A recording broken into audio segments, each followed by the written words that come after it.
Parang isa sa mga, if people would ask me din, parang, paano ako gumaling sa pagko-content. So after the first video, you got a viral hit.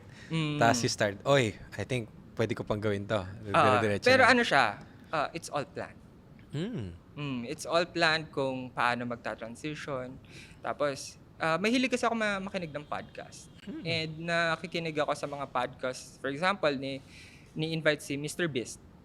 And nakikinig ako kung paano siya kung paano mag-viral. So, inaral ko yan. Kasi ano ako operational management student ako. And yung mga data na yan, important sa akin. So, inaaral ko, bakit kaya dito sa video na to nag-hit ako? Bakit dito sa iba hindi? So, dinadissect ko per video. Yeah. Dito may hook ako ng 3 second. Dito may rhyme ako na parang nag-hit sa tao. Ganun ko siya, sobrang meticulous na pag-content talagang ginagawa ko. Yeah. And I think yun ang hindi nakikita ng mga tao. Akala nila nasa kotse lang ako, ang dali lang ng ginagawa ko. Grabe. Parang isa sa mga, if people would ask me din, parang, paano ako gumaling sa pagko-content. Literally, yung mga una kong content, talagang ganyan din. Dinadissect ko din talaga.